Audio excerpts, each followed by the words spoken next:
Hello बच्चों, आप देख रहे हैं अपने चहेते चैनल कटियार एंड सन्स को। और जैसा कि लास्ट वीडियो में आपने हमारे प्रीपोजिशंस देखे थे और इसके बाद क्लासिफिकेशन ऑफ प्रीपोजिशन। हाँ, आज मैं थोड़ा एग्ज़ाम को नज़र रखते हुए कि एग्ज़ाम्स बच्चों की नज़दीक है, तो उसके लिए मैं थोड़ा सा अगला चैप्टर यानी वॉइस शुरू कर रहा हूँ। और वॉइस का जैसे मतलब होता है वाच्य। वॉइस को हम हिंदी में वाच्य बोलते हैं, वॉइस को वाच्य बोलते हैं।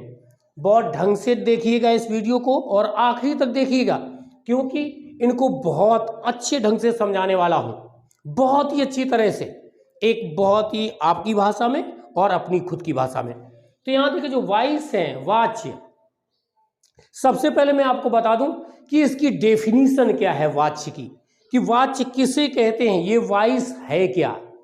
तो मैं आपको बता दूं कि जो वॉइस है वो एक वर्ब का फॉर्म है। It is a form of verb. ये भी क्रिया का एक रूप है। किसका रूप है? क्रिया का। यानी जो वॉइस है, वॉइस क्या है? वॉइस भी क्रिया का वो रूप है जिसमें या तो कर्ता कोई काम कर रहा होता है या फिर कर्ता पर ही कोई काम हो रहा होता हो।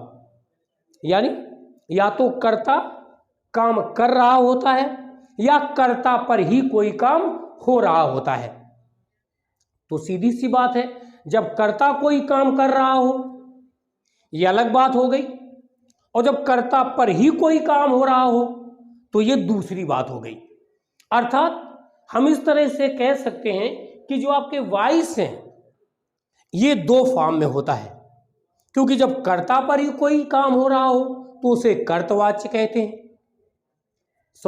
जब कर्ता कोई काम कर रहा हो तो उसे हम कर्तवाच्य कहते हैं, और जब कर्ता पर ही कोई काम हो रहा हो तो उसे हम कर्मवाच्य यानी पैसिव वॉइस कहते हैं। इस प्रकार से जो आपका वॉइस है, ये वॉइस के कितने फॉर्म है? दो, कर्तवाच्य यानी एक्टिव वॉइस और कर्मवाच्य यानी पैसिव वॉइस। तो सबसे पहले हम वॉइस की डेफिनेशन नहीं लिख रहे हैं, लेकिन वॉइस के जो हमने फॉर्म आपको बताए कि वॉइस के दो फॉर्म होते हैं। एक फॉर्म जिसे हम एक्टिव वॉइस कहते हैं, यानी यहां पर कर्ता कोई काम कर रहा होता है। एक्टिव वॉइस को इन हिंदी कर्तवाच्य कहा जाता है। और वॉइस का जो दूसरा फॉर्म है जिस पर कर्ता पे ही कोई काम हो रहा हो तो उसे हम पैसिव वॉइस कहते हैं। क्या कहते हैं? Passive voice. पैसिव वॉइस कहते हैं इन हिंदी कर्मवाच्य। अब इसको हम आपकी भाषा में समझाते हैं कि जो वॉइस है वाच्य है, हमने कहा इसके दो भाग होते हैं, एक एक्टिव वॉइस और दूसरा पैसिव वॉइस। यानी एक कर्तवाच्य तो दूसरा कर्मवाच्य। अब कर्तवाच्य क्या होता है? आपकी भाषा में बता रहा हूं कि कर्तवाच्य क्या होता है। वो वाक्य जो कर्ता से शुरू होता है, कर्तवाच्य हो गया, और वो वाक्य जो कर्म से शुरू होता है उसे हम कर्मवाच्य यानी पैसिव वॉइस कहते हैं। दूसरी भाषा में हमने जैसे कहा, जब कर्ता कोई काम करता है तो वो कर्तवाच्य कहलाता है, और जब कर्ता पर ही कोई काम हो रहा हो तो उसे हम कर्मवाच्य कहते हैं। एग्जाम्पल के तौर पे हम आपको लिख देते हैं। सपोज हमने यहां लिख दिया,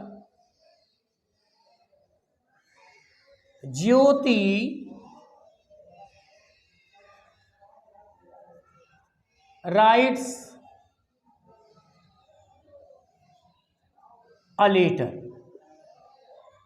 ज्योति राइट्स अ लेटर, यहां पे लिखा है ज्योति लिखती है, यानी ज्योति ही कोई काम यहां पे कर रही है। तो यहां पे कर्ता ही कोई काम में लगा हुआ है, यहां पे कर्ता ही काम में लगा हुआ है। अर्थात ये सेंटेंस कर्ता से शुरू हुआ है, क्रिया से पहले कर्ता ही आता है। तो ये वाक्य आप ऐसे समझ सकते हैं आपकी भाषा में कि ये वाक्य कर्ता से शुरू हुआ है तो कर्तवाच हो गया यानी एक्टिव वॉइस हो गया।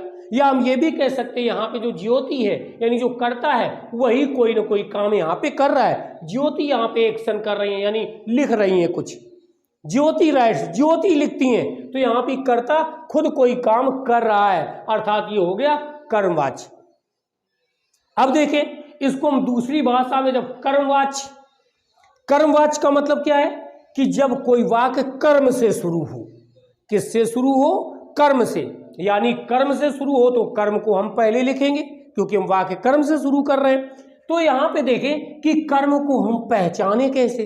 अगर हम कर्मवाच्य बनाते हैं, एक्टिव वॉइस से पैसिव वॉइस बनाते हैं, कर्मवाच्य बनाते हैं तो इसे बनाए कैसे?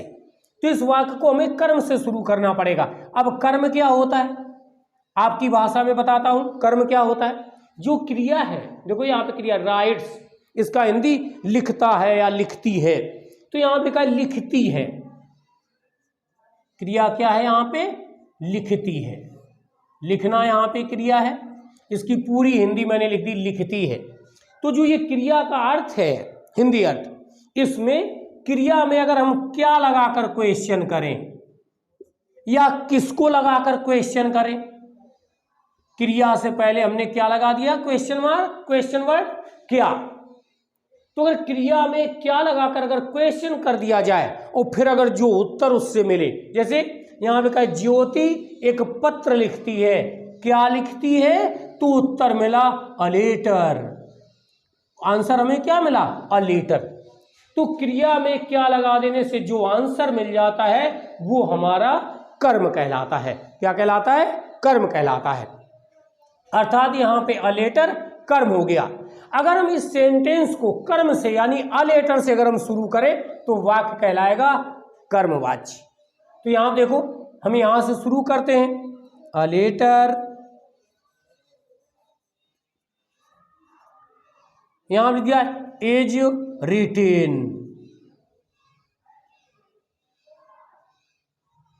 ये हो गया। अभी लिखा पत्र लिखा जाता है, यानी पत्र पर ही अभी कोई ना कोई काम हो रहा है। अब यहाँ पे ये पत्र काम नहीं कर रहा है, इस पर काम हो रहा है। इसलिए यहाँ पे हमने जो पहले आपको बताया था कि कर्मवाच्य क्या होता है, जब कर्ता पर ही कोई काम चल रहा हो तो कर्मवाच्य होता है। या दूसरी भाषा में आप समझ लें कि जब कोई वाक्य कर्म से शुरू होता है तो वो कर्मवाच्य यानी पैसिव वॉइस कहलाता है। तो a letter is written by Jyoti. अभी आप लोग ये कहेंगे कि फिर ये कहां से आ गया, इज कहां से आ गया, ये सब क्या लग गया, इसको आपने कर्मवाच्य बना दिया, हमें ये तो बताया ही नहीं कि इसका रूल क्या है। तो रूल देखें, आपको पहले सबसे पहले ये बता देता हूं कि जब एक्टिव वॉइस और पैसिव वॉइस, एक्टिव वॉइस जो होता है वो 12 प्रकार के जो आपके टेंस होते हैं, 12 टेंस, वो सब एक्टिव वॉइस बन जाते हैं। लेकिन 12 में से पैसिव वॉइस सिर्फ 8 का ही बनता है। अब 8 का ही क्यों बनता है, उसके लिए हम आपको एक थोड़ा सा कुछ बताने जा रहा हूं। उसके लिए बी फॉर्म बहुत जरूरी है। मैं ऊपर थोड़ा सा इसको मिटा रहा हूं, ये आप लोगों ने देख लिया होगा। अब मैं इसको मिटा रहा हूं थोड़ा सा, यहाँ पे देखें ऊपर मैं लिख रहा हूं, जैसे ही लिखा था ज्योति राइट्स अ लेटर, हमने इसका पैसिव वॉइस नीचे बनाया है, a letter is written by Jyoti, ये पैसिव वॉइस है। पी वी इसका मतलब पैसिव वॉइस, ए वी इसका मतलब एक्टिव वॉइस। तो ये एक्टिव वॉइस, ये पैसिव वॉइस। अब सुने, एक्टिव वॉइस से पैसिव वॉइस बनाने का रूल क्या है। स्कूल्स में आपको बहुत बताया जाता है कि आगे वाले टेंस की सहायक क्रिया लगा दो, पैसिव वॉइस बनता है, लेकिन ऐसा बिल्कुल नहीं होता। मैं आपको एक सिंपल सा रूल बताता हूं। एक्टिव से पैसिव बनाने का नियम क्या होता है कि सबसे पहले आप ऑब्जेक्ट को लिखें, यानी कर्म को लिखें। अगर आपको पैसिव वॉइस बनाना है एक्टिव वॉइस से तो सबसे पहले आप ऑब्जेक्ट को लिखें, यानी कर्म को लिखें, और कर्म के बाद बी फॉर्म लिखें। बी फॉर्म क्या होता है सुन ले। बी के फॉर्म कौन कौन से होते हैं? बी के फॉर्म होते हैं इज, एम, आर, ये बी का प्रेजेंट फॉर्म है, और बी का पास्ट फॉर्म होता है वाज और वर। बी का पास्ट पार्टिसिपल यानी थर्ड फॉर्म होता है बीन। ये ध्यान रखें कि बी का फर्स्ट फॉर्म होता है एजएमआर, बी का पास्ट फॉर्म होता है वाजवर, बी का पास्ट पार्टिसिपल यानी थर्ड फॉर्म होता है बीन। अब यहां पे देखें, हमने लिखा पहले जब पैसिव वॉइस बनाएंगे तो सबसे पहले कर्म को लिखेंगे, ऑब्जेक्ट लिखेंगे, इसके बाद बी फॉर्म, इसके बाद वर्ब का पास्ट पार्टिसिपल फॉर्म यानी वर्ब का थर्ड फॉर्म लिखेंगे, और इसके बाद बाई लगाकर एजेंट लिख देंगे, बाई लगाकर एजेंट यानी कर्ता, उसको लिख देंगे और आपका पैसिव वॉइस बन जाएगा। अब यहां पे देखें इसका मतलब क्या हुआ। हमने यहां पे लिखा है ज्योति राइट्स अ लेटर, इसका पैसिव वॉइस आपको बनाना है। तो यहां पे देखें ये जो सेंटेंस है ये कौन से टेंस का है। आपको पता है कि इस वर्ब में एस और ई एस लगा हुआ है, एस लगा हुआ है, यहाँ पे वर्ब का फर्स्ट फॉर्म है, वर्ब का फर्स्ट फॉर्म है। तो जब पैसिव वॉइस बनाएंगे तो बी का फर्स्ट फॉर्म यानी प्रेजेंट फॉर्म ही आपको लगाना होता है। जैसे यहाँ पे अब देखिए प्रेजेंट में है तो बी का प्रेजेंट इज एम आर होता है, इज एम आर हम बनाएंगे। इसका मतलब ये नहीं होता कि ये present indefinite present continuous tense की सहायक क्रिया लगाएंगे, ऐसा बिल्कुल नहीं होता। यानी अगर ये प्रेजेंट में है तो बी का प्रेजेंट आपको यूज करना है। यहां देखें इसको मैं बनाने जा रहा हूं, ज्योति राइट्स अ लेटर, ये बना हुआ है। तो सबसे पहले कर्म, मैंने कर्म बताया कि ए लेटर आपका कर्म हो गया, मैंने ये लिख दिया अ लेटर, कर्म हो गया। इसके बाद आया बी फॉर्म, बी का मतलब चूंकि ये प्रेजेंट में है आपका, ये एक्टिव वॉइस प्रेजेंट में है तो बी का प्रेजेंट क्या होता है इज एम आर। अभी देखिए कर्म आपका सिंगुलर है तो यहाँ पे इज आएगा, बी का प्रेजेंट फॉर्म, ये प्रेजेंट में है तो बी का प्रेजेंट फॉर्म यूज किया तो क्या आया इज। इसके बाद वर्ब का थर्ड फॉर्म, यहाँ पे वर्ब क्या है राइट है, इसका थर्ड फॉर्म क्या होगा रिटिन, तो यहाँ पे रिटिन हो गया। इसके बाद बाई लगाकर एजेंट लिख दिया बाई, और यहाँ पे सब्जेक्ट में क्या है ज्योति, तो बाई ज्योति, ये बन गया आपका पैसिव वॉइस। और आज बस इस छोटे से वीडियो में इतना ही, अगले वीडियो में पूरा डिटेल होगा। आज के लिए बस आपका ये आज का छोटा सा जो वॉइस का थोड़ा सा आपको नमूना दिखाया वो इतना ही, और नेक्स्ट वीडियो में सारे के सारे डिटेल्स आपको देंगे। आज के लिए और हैव ए नाइस डे।